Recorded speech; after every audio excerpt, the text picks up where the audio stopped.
सर्वमंगल मांगल्ये शिव सर्वार्थ साधिके शरण्ये त्र्यंबके गौरी नारायणी नमोस्तुते।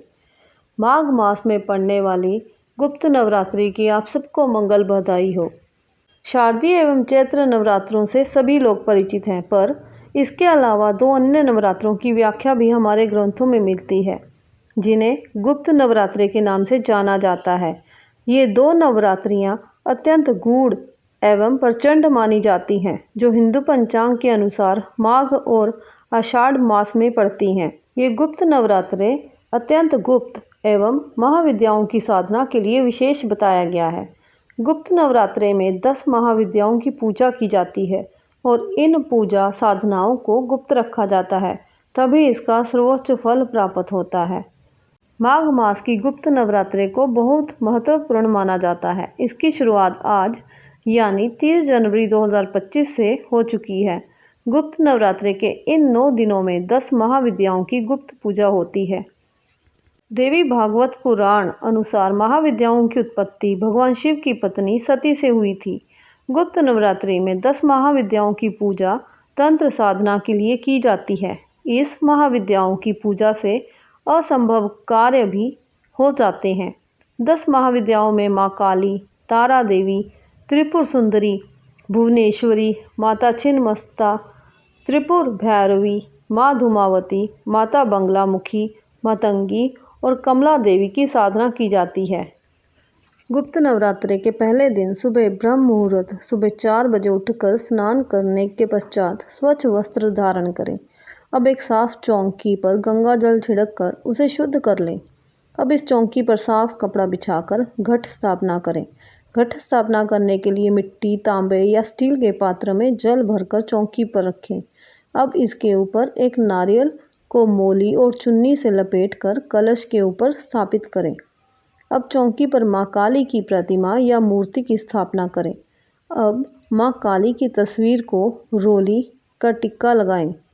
तिलक करने के पश्चात माँ काली को लाल पुष्पों की माला, पुष्प, फल, मिठाई, नैवेद्य आदि चढ़ाएं और पूरे विधि विधान और श्रद्धा के साथ माँ काली की पूजा करें।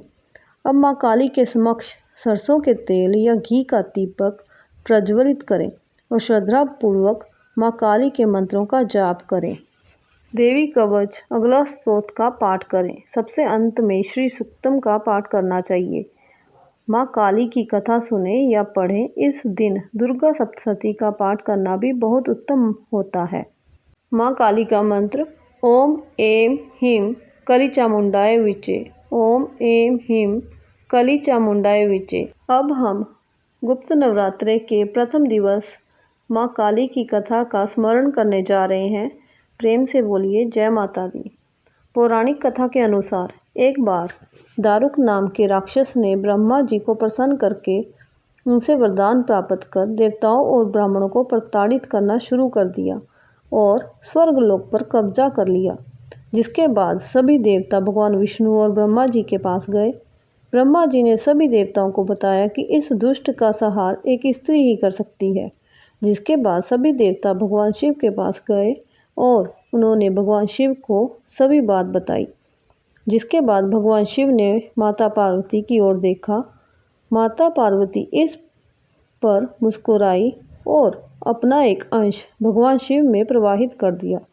जिसके बाद भगवान शिव के कंठ के विष से उस अंश ने अपना आकार धारण किया।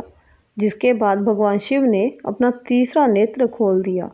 उनके इस नेत्र से विकराल रूप वाली माँ काली उत्पन्न हुई। माँ काली के ललाट में तीसरा नेत्र और चंद्र रेखा थी। माँ काली के भयंकर व विशाल रूप को देख देवता व सिद्ध लोग भागने लगे। जिसके बाद माँ काली का दारुक और उसकी सेना के साथ भयंकर युद्ध हुआ। माँ काली ने सभी का वध कर दिया, लेकिन माँ काली का क्रोध शांत नहीं हुआ और माँ काली के इस क्रोध से संसार भी जलने लगा। जिसके बाद भगवान शिव ने एक बालक रूप धारण किया और शमशान में लेटकर रोने लगे। जिसके बाद माँ काली उन्हें देखकर मोहित हो गई। इसके बाद माँ काली ने बालक रूपी भगवान शिव को अपने गले से लगाकर अपना दूध पिलाया। जिसके बाद उनका क्रोध भी शांत हो गया। सभी प्रेम से बोलो जय माता दी। इस तरह माँ काली का स्वरूप अत्यंत विकराल, अभयकारी और मंगलकारी है। माँ काली का ये स्वरूप असुरों का नाश करने वाला है। यदि कोई व्यक्ति गुप्त नवरात्रि के दौरान माँ काली की पूजा करता है, आसुरी शक्तियों का कोई असर नहीं होता। माँ काली की पूजा करने वाले व्यक्ति को रूप, यश, जय की प्राप्ति होती है। समस्त सांसारिक बाधाएं खत्म हो जाती हैं। माँ काली ने चंड मुंड का संहार किया था, इसलिए इन्हें चामुंडा के नाम से भी जाना जाता है। माँ काली अपने गले मुंड माला धारण करती हैं। इनके एक हाथ में खड्ग, दूसरे हाथ में त्रिशूल और तीसरे हाथ में कटा हुआ सिर होता है। इस तरह माँ काली की कृपा सदा आप सब पर बनी रहे। जय जगदम्बे, जय जय अम्बे। शब्दों में त्रुटि के लिए क्षमा दीजिएगा। जय जय श्री राधे श्याम, जय जय श्री राधे श्याम।